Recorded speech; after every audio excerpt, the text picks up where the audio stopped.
untuk kita semua. Perkenalkan, nama saya Andreas Riku Mila, NIM 170380013. Saya mahasiswa Universitas Nusa Cendana, Fakultas Ilmu Politik dan Ilmu Sosial, Prodi Sosiologi kelas A Berson. Pertama-tama, menurut pandangan saya mengenai politik kenegaraan, corona dan korupsi. Dalam hal ini menurut staf khusus melalui Presiden Joko Widodo dalam wabah corona, dalam bela devara untuk memutuskan mundurnya keputusan yang diambil setelah adanya politik dalam penyediaan pelatihan yang berbasis digital dalam program atau kartu prakerja. Dalam hal ini juga kita melihat bahwa sejumlah pihak yang memiliki potensi atau yang terjadi suatu konflik atau suatu kepentingan di luar ekstensi Presiden Joko Widodo yang membuat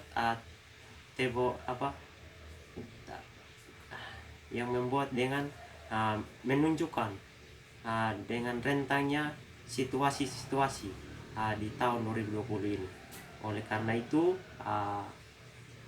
dengan adanya wabah ini, kita pendiri dalam ruang guru menjadi suatu tunjukkan bahwa Presiden Jokowi ini menjadi terobosan hingga inovasi yang lebih baru. Dalam hal ini juga Jokowi atau staf-staf lain ingin berinovasi untuk memudahkan dan mengelola negara kita yang lebih baik. Dalam hal ini juga kita melihat bahwa bela devara yang memundurkan diri dari jabatan, dalam hal ini CEO, untuk menanggung jawab surat pengunduran dirinya dari Jokowi pada tanggal 15 April 2020. Oleh karena itu, kita melihat peninjauan dan pengunduran diri menurut bela devara keputusan yang diambil karena tidak ingin polemik yang ingin maju dan berkembang sesuai rencana dari pemimpin dalam hal ini Joko Widodo. Oleh karena itu kita melihat juga banyak hal yang kita perlu ketahui bersama dengan sesuatu yang sangat signifikan sehingga menjadi melihat dengan situasi ini bahwa betul-betul bagaimana sangat berharap dari pemimpin dalam hal ini Joko Widodo untuk membangun bangsa ini dengan efektif dan efisien dan transparan, sehingga dimanapun yang berada posisinya kita betul-betul bekerja dan berkomitmen bertanggung jawab sehingga media dalam terakhirnya terlaksana dengan baik. Oleh karena itu, hal ini juga kita menyatakan bahwa di tengah kondisi atau pandemi corona atau COVID-19, kita melihat juga ketinggian di manakah pejabat ini atau staf khusus milenial atau dalam hal ini Presiden Joko Widodo turut berpartisipasi untuk menjangkau suatu pemikiran untuk masyarakat di NTT ini dengan situasi pandemi COVID-19 yang terjadi di Indonesia. Sebagai kaum milenial untuk membela dan harus memiliki kewajiban untuk menganjurkan terkait pencegahan atau penyebaran COVID-19 yang termasuk menolong sesama. Dalam hal ini kita melihat juga bahwa dipilih oleh Presiden Jokowi menjadi staf Presiden pada November 2019 sebagai perwakilan milenial sehingga dapat menjangkau jabatannya atau surat keputusan sebagai pilihan uh, bahwa program untuk program dalam hal ini publik yang bervariasi tentang posisi sebagai staf presiden menjadi berkepanjangan yang dapat mengakibatkan terpenuhinya bahwa COVID-19 ini adalah seperti yang dijelaskan oleh Kementerian Koordinator dan Perekonomian yang manajemen dan pelaksana. Dalam hal ini juga proses verifikasi bahwa kartu prakerja yang sudah berjalan sesuai aturan yang berlaku, kita melihat munculnya konflik dan kepentingan yang dilakukan dengan beberapa staf yang ditentukan oleh Bapak Gubernur. Dalam hal ini juga kita melihat bahwa presiden yang menjadi berpihak mengakibatkan terpecahnya konsentrasi dengan adanya wabah ini dengan seluruh jajaran pemerintah untuk menghadapi masalah pandemi COVID-19 di Devara ini.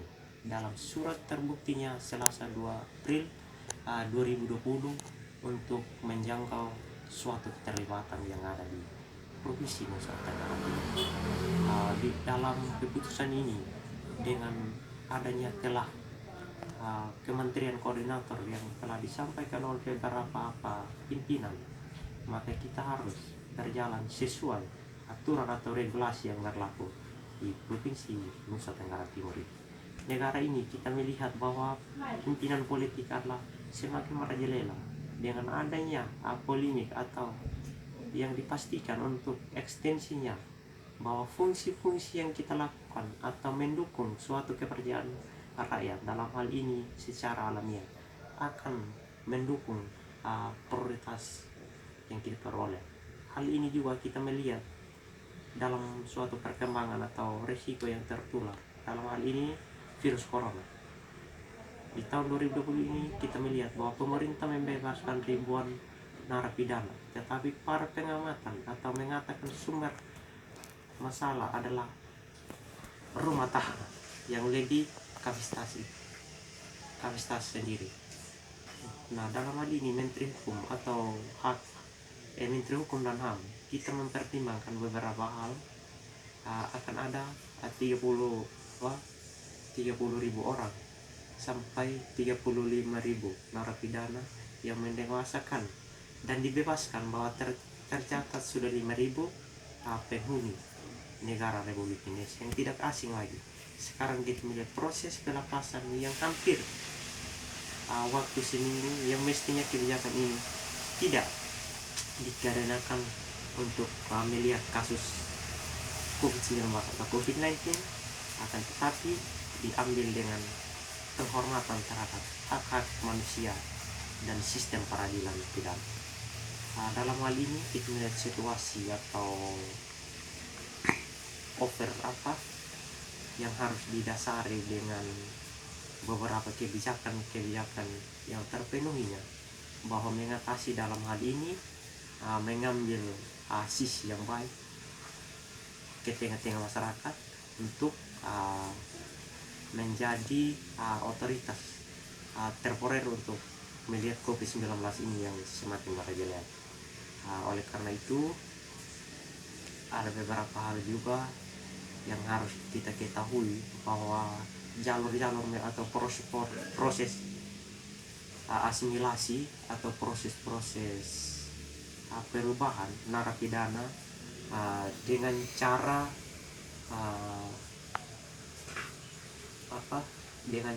memudahkan masa narapidana 31 Desember 2020 yang telah meminta oleh kepala lapas dan kepala rutan untuk memantau dalam beberapa pelepasan yang kita peroleh saat ini.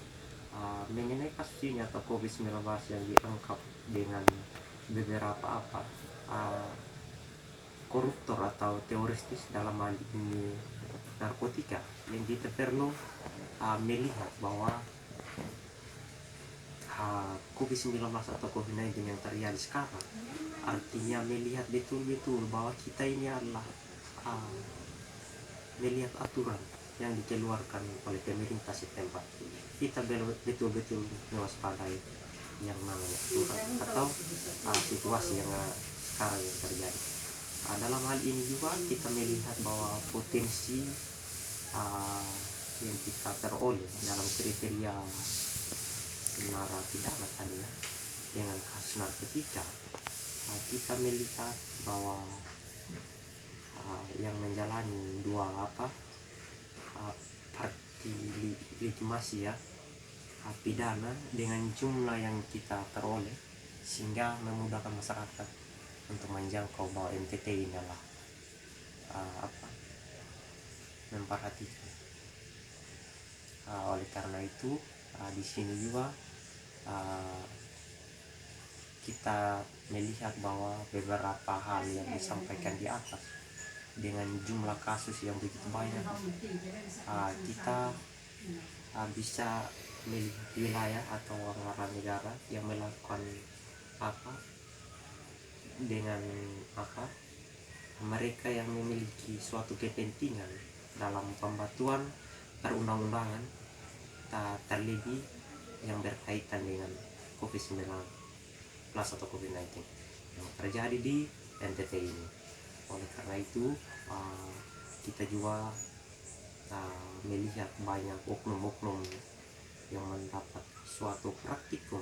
Dalam hal ini kita pemberian anggaran, bahwa negara kita adalah negara politik atau partai politik yang justru ditolak, padahal kita melihat bahwa menerima sikap atau sukacita dengan sebab partai politik yang terjadi sekarang adalah diperkirakan untuk ruang publik. Dalam hal ini artinya ruang guru yang mendapatkan keunggulan dan